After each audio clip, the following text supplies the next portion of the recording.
She gave me a triumphant look. She looked as if she thought, I have an overwhelming advantage. What an annoying woman. Give my regards to your husband. Try to get along for the rest of your lives. What an insensitive and rude woman. This was just too much. She was not right as a person. I wanted to criticize her arrogant attitude head-on. But I held back. I wanted to give her a more fitting punishment. A punishment that would make her suffer, cry, and beg for forgiveness. I'm getting a divorce from my husband. He wants that too. Apparently, it's no fun for her that I don't show my emotions. She glared at me with an unusually aggressive look. I glared right back at her. There's no reason to be afraid of this woman. I'll knock her down to hell with all my might right now. I played my first card. My name is Kate, and I'm 41 years old. I work in sales administration at a certain trading company. I met my husband, Thomas, through a mutual friend. At that time, I was 29. He was 30. I can't believe you got a boyfriend. I remember my dad being surprised. My mom and dad thought I was too shy for marriage. To be honest, I was surprised myself. I thought I'd always be single. His forwardness was a godsend for a shy person like me. I want 2 kids. A girl first, then a boy. Yay, me too. Let's work hard together from now on. We were very happy when we were newlyweds. I thought this happiness would last forever. But where did it all go wrong? Gradually, Thomas' attitude toward me grew colder. What caused him to change? Was it because we couldn't have children? We both had fertility tests and found no issues. We tried to time it right, watch our diet, and did everything we could. Unfortunately, years passed and we still couldn't conceive. I wonder why. Even the clinic doctor was puzzled. I suggested trying artificial insemination to Thomas. But he said, Let's just leave it to nature. No need to force it. What's gotten into you? Don't you want kids anymore? I didn't say that. I just said I want to leave it to nature. Thinking back, his attitude towards me had already changed by then. He became extremely cold, and his words grew harsh. No matter how hard I tried to mend our relationship, he remained indifferent. No matter how much I tried, he never responded as cheerily as before.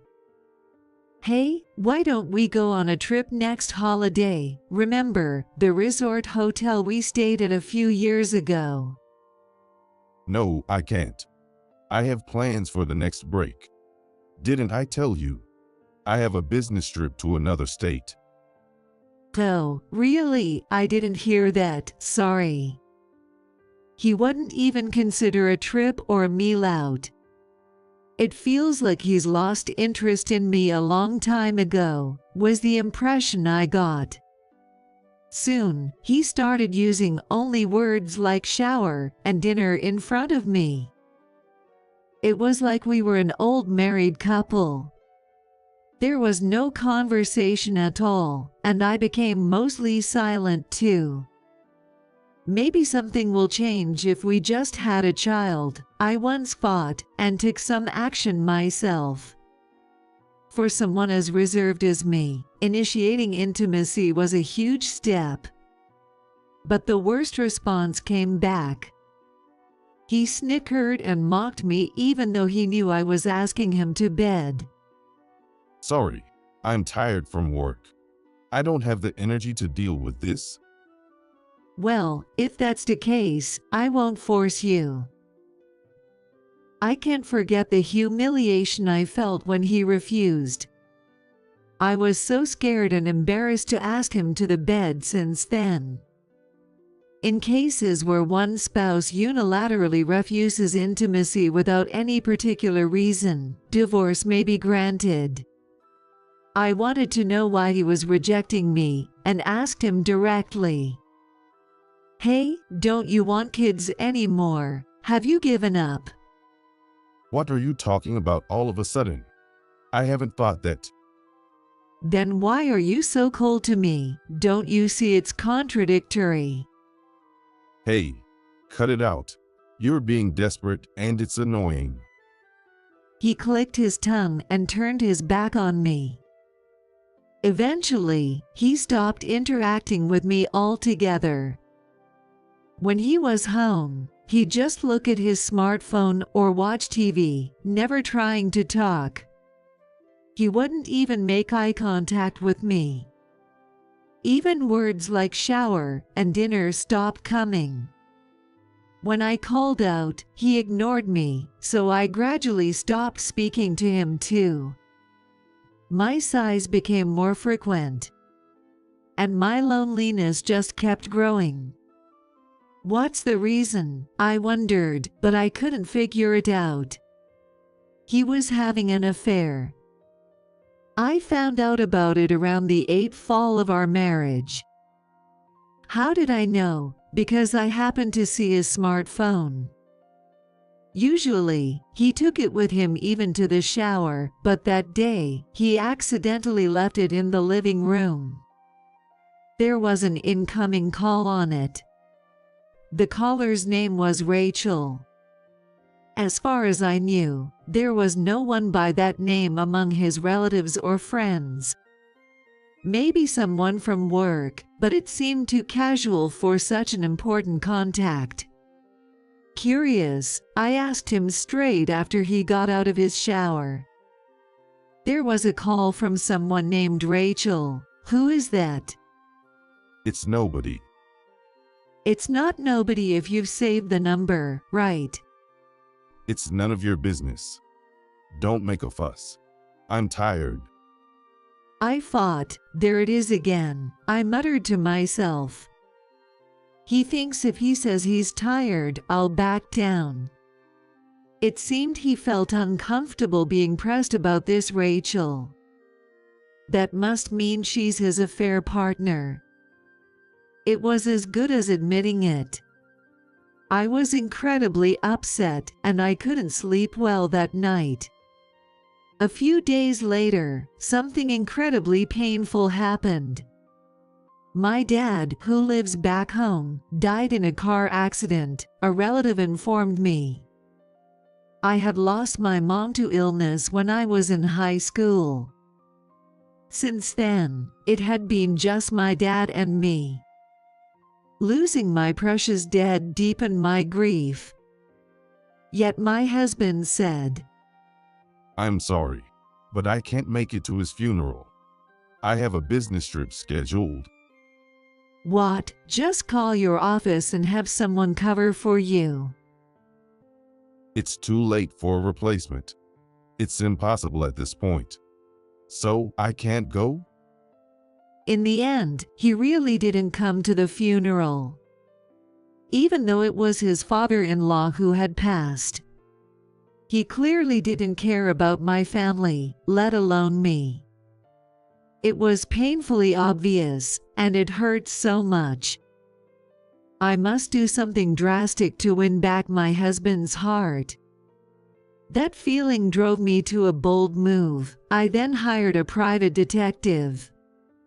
I didn't care about the cost. I asked for a background check, and after about 2 months, I got the results.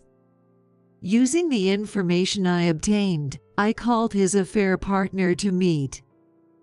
The place was a nice cafe on the first floor of a hotel. The woman who appeared was a striking beauty with an assertive air. Nice to meet you. You must be Rachel. You know who I am, don't you? So, what do you want?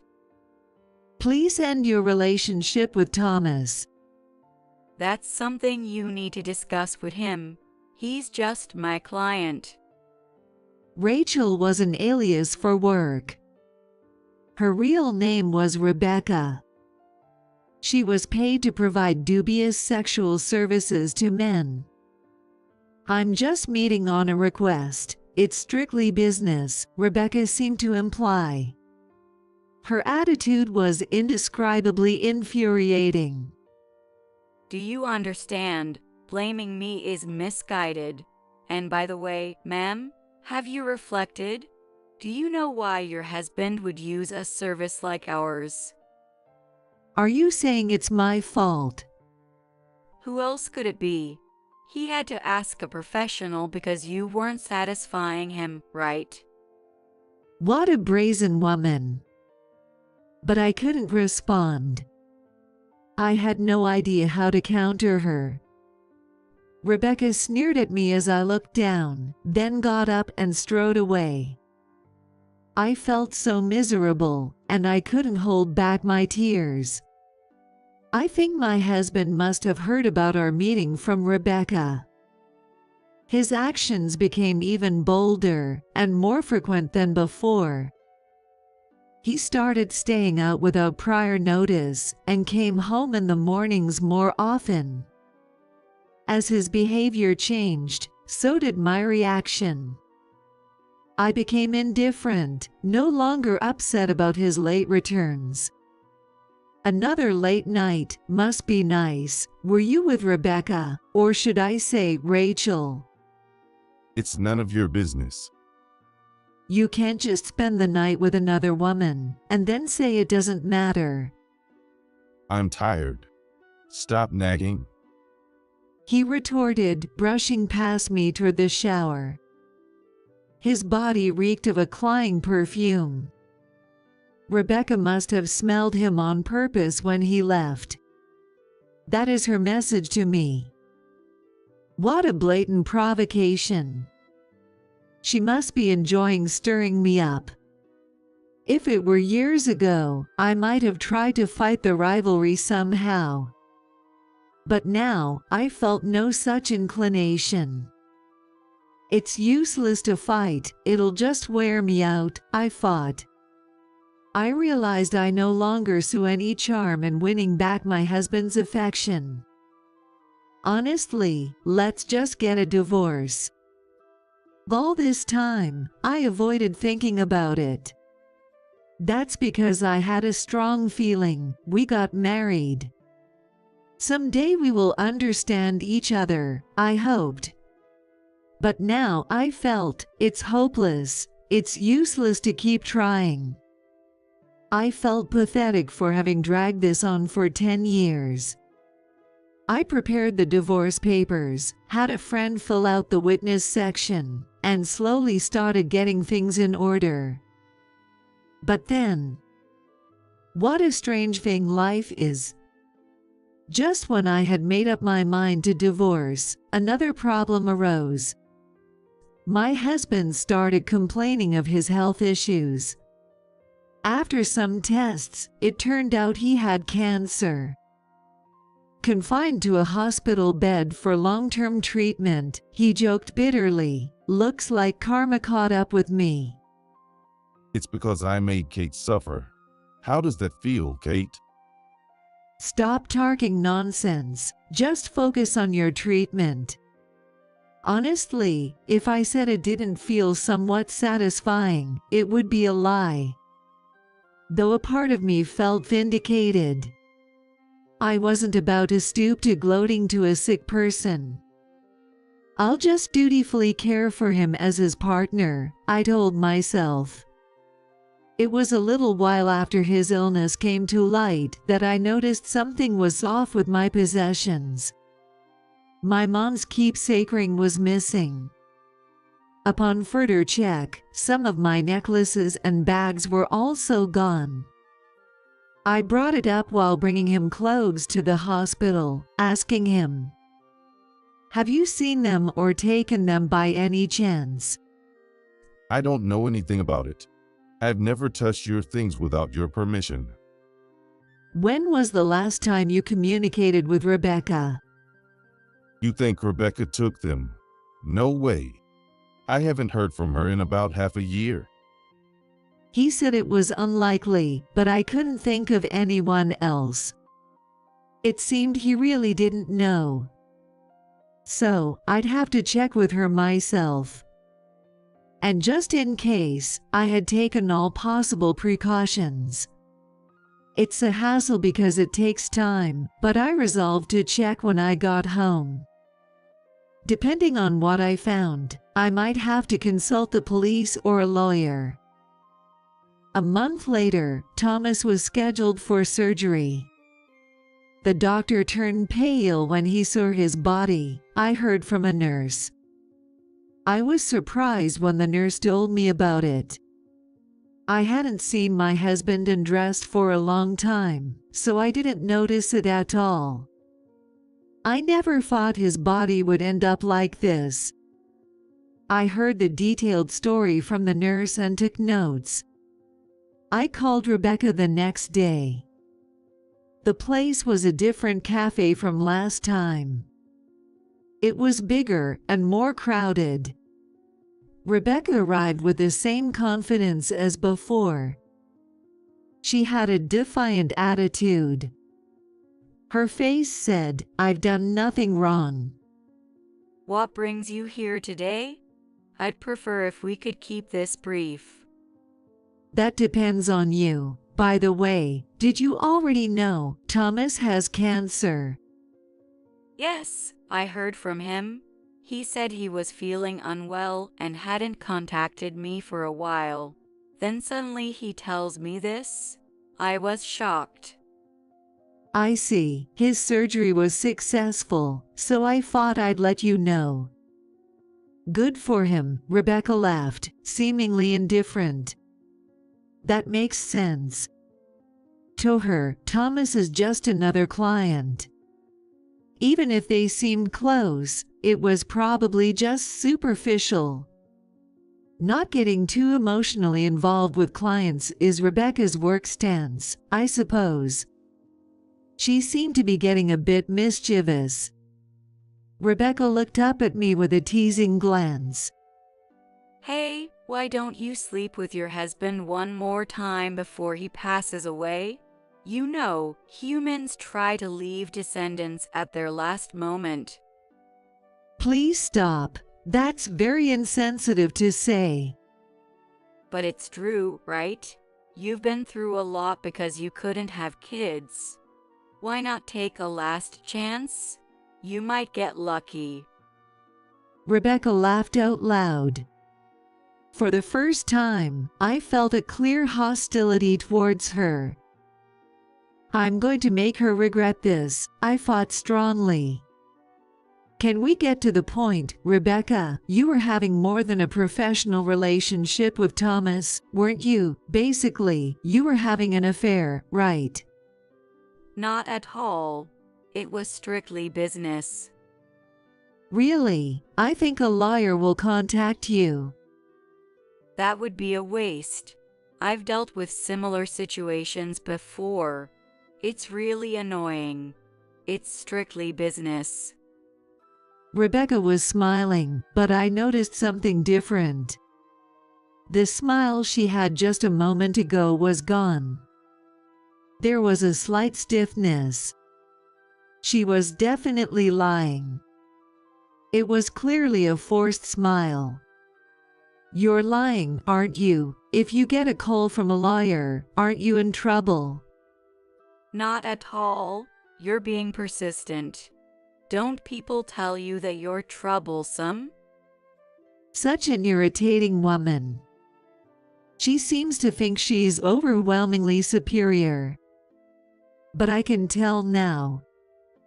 This confident attitude is just a facade. The real Rebecca is wrapped up in things she wouldn't want people to know about. You might still have a chance if you admit to the affair with Thomas and apologize me now. That's the least damaging path for you. Don't act like you know everything. You're a failed wife who can't satisfy her husband. I hate it when flawed women like you act all high and mighty. If that's how you feel, I have no choice. I'll let your husband, James, know everything. Why bring James into this? Yes, Rebecca is married. She had hidden the fact that she was married from Thomas. And she must have thought I only knew what Thomas told me. However, I had hired a detective agency to investigate Rebecca and my husband's relationship and, of course, Rebecca's background. She was indeed married. She has been married to James for 5 years. As soon as her marriage was mentioned, Rebecca lost her composure. Her breathing became erratic. "What's wrong? Your breathing is rough. Why don't you calm down?" That's problem. A lawyer would be problematic. My husband doesn't know anything about my job. Please don't tell him. He's not involved. It's a problem between you, me, and Thomas, right? Are you serious? Do you think I'm just going to say okay? Don't underestimate me. I'm not that naive. Our roles had reversed. Sweating, Rebecca was clearly shaken. She had no idea how much I knew. She probably never thought I would fight back this much. She must have underestimated me as a clumsy and quiet woman. To be honest, I'm quite surprised myself. I've never known myself to be this assertive in public before. It must be because my anger is so intense. Rebecca herself gave me the chance to change. After all, she did something she absolutely shouldn't have. I leaned forward and glared at Rebecca. "I'm very angry with you. Not only did you have an affair with Thomas, but you've also committed a crime. You know what I'm talking about, right?" What? I don't understand. "Don't play dumb. You stole my mom's keepsake ring, didn't you?" The other customers at nearby tables began to glance over at us. Rebecca slumped, looking down and curling up as if shrinking. Her posture was as good as a confession. I did not ease up on her. "You entered my room without my permission and stole my bags and necklaces, right?" That's not true. Those were. Thomas said it was okay to borrow. All lies. I checked with Thomas, and he had no idea that my mom's ring was missing. Why don't you just give up and be honest? I pointed my smartphone screen at her. Rebecca turned pale immediately. No wonder. The screen showed her rummaging through my room. Her posture was pathetic, resembling that of a petty thief. Ever since I suspected Thomas' actions, I've installed cameras and voice recorders all over our home. I've gathered quite some interesting evidence. No, really, cameras. Where did you put them? All over the house, including our bedroom. Unfortunately for you, they also captured you and Thomas doing something in our bedroom. If I submit this evidence to the police, Rebecca's guilt will be certain. She would likely face a fine for theft. Rebecca was already on the verge of tears. She clasped her hands together, pleadingly looking at me. Please, I'll retrieve the ring and return it to you for sure. So please, don't tell James. I'm really in trouble. He knows nothing. Damn, you're a bitch. You sold my mom's ring, my necklaces and bags too. Unbelievable. I'll need to hear more about that later. I'm sorry, but I really will retrieve them, so please, keep this from James. Please. Unfortunately, it's too late for that, because I pointed behind Rebecca.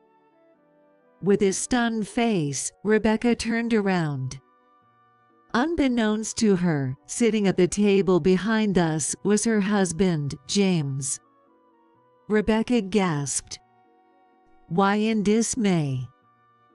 But the person who deserved more pity was James.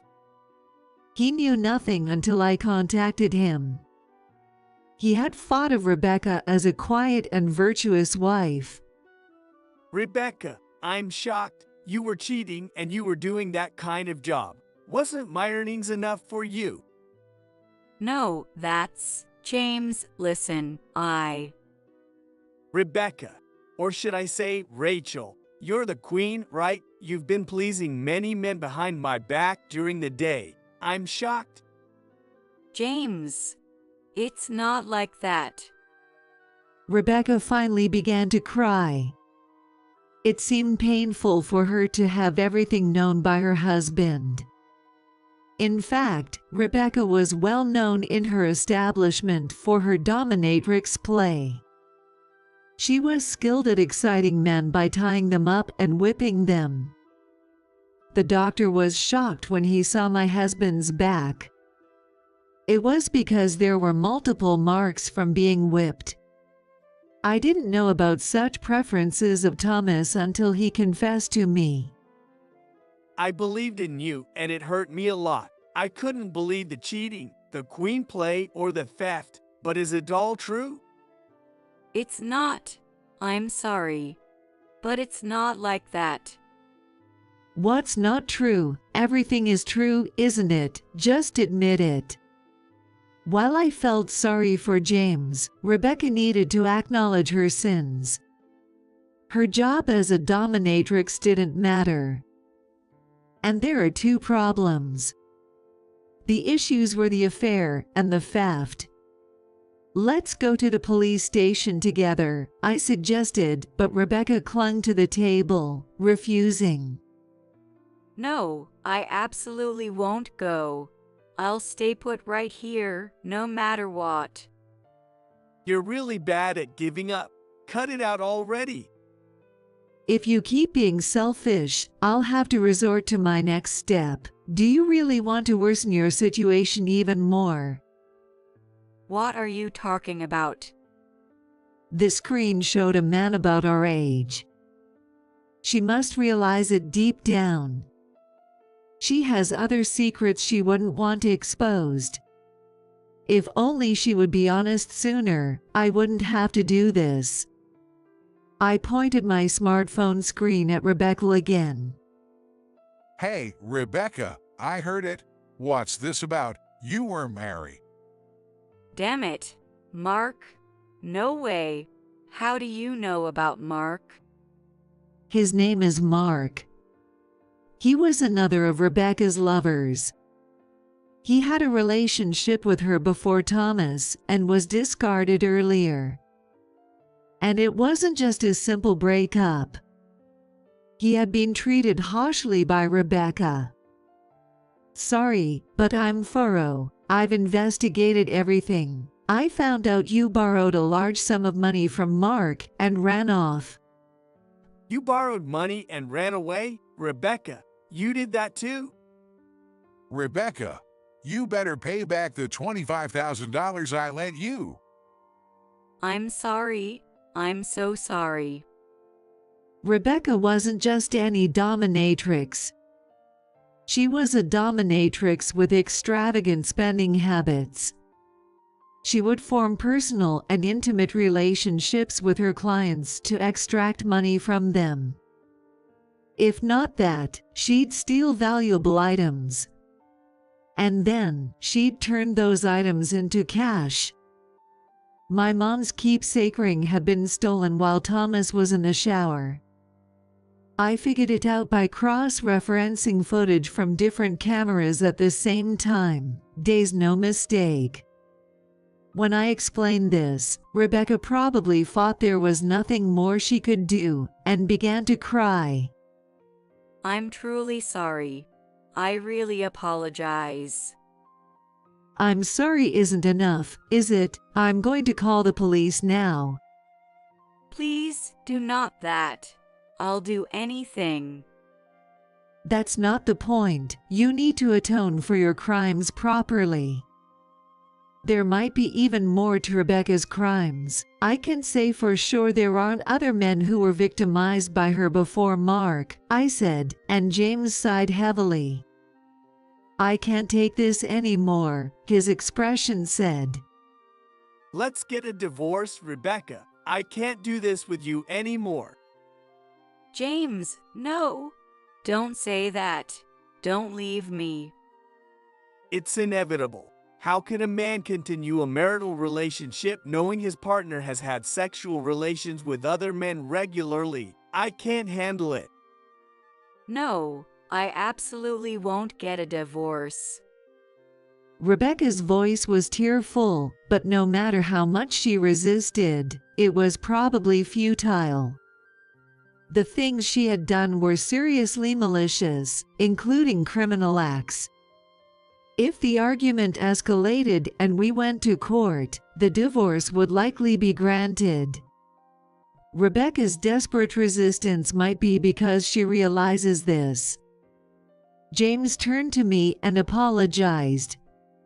Kate, I am truly sorry for what has happened. I promise you, Rebecca and I will find your mother's keepsake ring and return it to you. Rebecca, apologize properly. Yes, Kate, I'm sorry. All right, please make sure to return the ring and pay Mark back. Also, go to the police station on your own and explain everything properly. Rebecca slumped over the table and started crying. The other customers and staff at the cafe looked over, wondering what was happening. It was a pitiful sight, but honestly, I thought it served her right. She had caused too much suffering to those around her. This level of hardship was only fair. Afterward, James promised Mark that he would definitely repay the money. Thus, our discussion, disrupted by Rebecca's actions, came to a temporary close. A few days after our exchange at the cafe, I received a message from James. He had managed to buy back the ring from the buyer and would send it to me later. I was grateful for his prompt response. My mom would have been pleased too. Rebecca and I are officially divorced. She put up quite a fight, but after appearing at the police station, she quieted down. She probably didn't want to cause any more trouble. Where is she now? At the police station. No, she was fine and is probably back in her hometown now. It's a small rural town. She came to the downtown area because she hated her local area, but she's going back to her hometown, which she hated. James ended up paying Mark's debt in place of Rebecca. Now, Rebecca is slowly repaying James.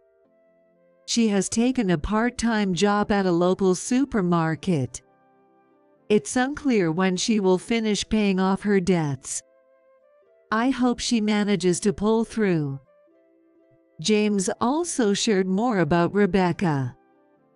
When they divorced, he refused to split any property with her. She cheated, accrued debt, played the role of a dominatrix. I honestly didn't want to share any property with someone who did all that behind my back. So, you refuse the division of property. Normally in a divorce, the property acquired during the marriage is split equally between both parties, right? Yes, she insisted on half, so it ended up going to court. Unfortunately, James's argument was rejected. Regardless of the reasons, property division cannot be refused, was the verdict. However, Rebecca is guilty of cheating and theft. Those facts about her never go away. Ultimately, she was ordered to pay James compensation in the form of alimony and damages. As a result, the property left to Rebecca was significantly reduced. She was reportedly furious and distraught, crying, "This is unbelievable." But it was simply karma. She should just work hard and repay the remaining debt to James as soon as possible, I thought. By the way, Kate, what happened with Thomas, who was ill? Yes, I also got divorced. He told me, "You don't need to come to the hospital anymore." I suppose that was his way of showing remorse, in his own way. His surgery was successful. However, there's no guarantee that cancer won't be found again in the future. He told me he didn't want to cause any more trouble, and that I didn't need to visit him anymore. I'll never forget the look in his eyes as he gazed into the distance on our last visit. It was then that he signed the divorce papers. "Thank you, I'll go file these. I don't think I'll be coming here anymore." "Are you really sure about this?" Yeah. Forget about me. I'm sorry, Kate. "Then, goodbye." That was the last time I saw my ex-husband.